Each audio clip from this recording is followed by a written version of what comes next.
एक मोठी बातमी समोर येते सोलापूरमधून। डॉक्टर शिरीष वळसंकर यांच्या मृत्यूच्या प्रकरणासंदर्भातली ही बातमी आहे। सोलापूर शहरातील प्रसिद्ध न्यूरोफिजिशियन डॉक्टर शिरीष वळसंकर मृत्यू प्रकरणात आरोपी असलेल्या मनीषा मुसळेला न्यायालयानं जामीन मंजूर केलाय। डॉक्टर शिरीष वळसंकर यांना जीवन संपवण्यासाठी प्रवृत्त केल्याप्रकरणी संशयित आरोपी मनीषा मुसळे माने हिच्यावरती खटला दाखल करण्यात आला होता। तेव्हापासून ती अटकेत होती। अखेर मनीषा मुसळे हिला तब्बल 66 दिवसानंतर जामीन मंजूर करण्यात आलाय। जामीन मंजूर केल्यानंतर मनीषा मुसळेच्या वकिलांनी काही धक्कादायक दावे केलेले आहेत।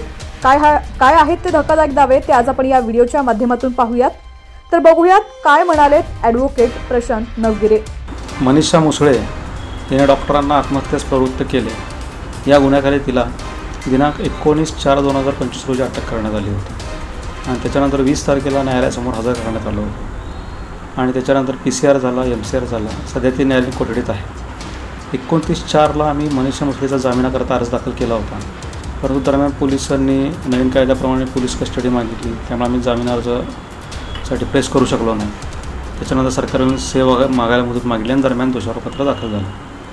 दोषारोपपत्र दाखल झाल्यानंतर जामीन अर्जाच्या युक्तिवादावेळी आम्ही न्यायालयास निदर्शनास आणून दिलं की ह्या दोषारोपपत्राचं जर अवलोकन केलं तर याच्यामध्ये जी मेल दाखवलेला आहे 17 तारखेचा, जो मनीषाने डॉक्टर साहेबांना पाठवला आणि त्या मेलमुळे डॉक्टर साहेब व्यथित होऊन आत्महत्या केले असा जो आरोप होता, त्या मेलचं अवलोकन जर केलं तर त्याच्यामध्ये कुठेही अश्लील, घाणेरडे असे कोणतेही आरोप नव्हते आणि तो मेल पाठवल्यानंतर फिर्यादीप्रमाणेच मनीषा माने हिनं माफीनामा लिहून दिला होता, माफी मागितली होती, त्यावेळेस तो विषय संपलेला होता। असं असताना देखील तिच्यावर आरोप करण्यात आले। त्या मेलमुळे ते व्यथित होऊन आत्महत्या केल्या आणि मेलचं अवलोकन जर केलं तर त्या मेलमुळे डॉक्टर साहेब आत्महत्या करतील अशी कोणतीही परिस्थिती त्यामध्ये दिसून येत नव्हती, कारण त्या मेल पाठवल्यानंतर डॉक्टर साहेबांना ऑप्शन्स होते की त्यांनी तिच्याविरुद्ध पोलिसात तक्रार करू शकले असते, तिला कामावरून काढून टाकले असते, हे त्यांना ऑप्शन्स होते।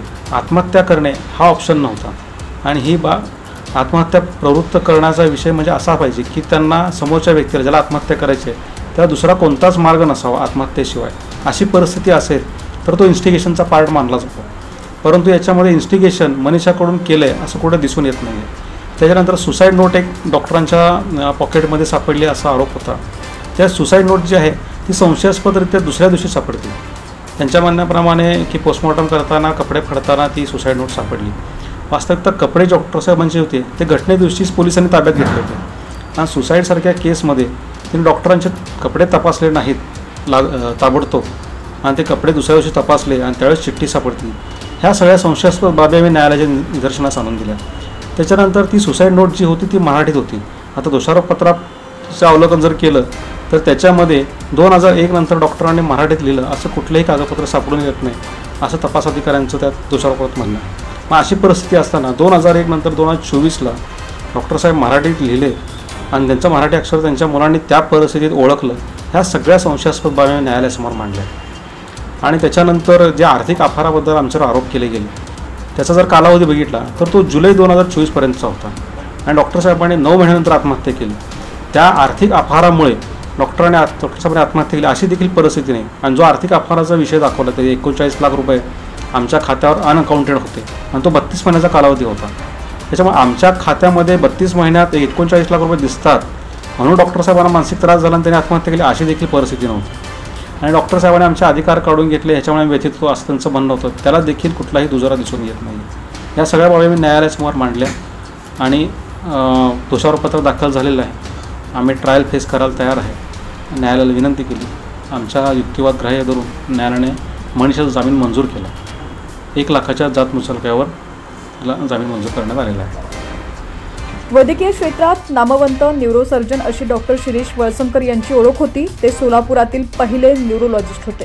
फक्त सोलापूर, महाराष्ट्रच नाही तर जगभरात त्यांनी विविध रुग्णालयात वैद्यकीय सेवा बजावली आहे। ज्या हॉस्पिटलमध्ये डॉक्टर शिरीष वळसंकर यांनी हजारो रुग्णांवर उपचार केले त्यांच्या रुग्णालयात त्यांनी शेवटचा श्वास घेतला।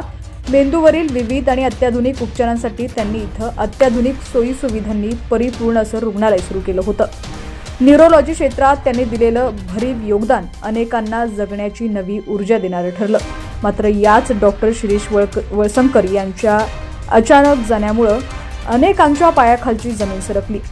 राहत्या घरी त्यांनी हे टोकाचं पाऊल उचलल्यानंतर कुटुंबियांच्या ही बाब लक्षात येताच त्यांनी डॉक्टरांना तातडीनं रुग्णालयात देखील नेलं होतं, पण उपचारादरम्यानच त्यांनी अखेरचा श्वास घेतला.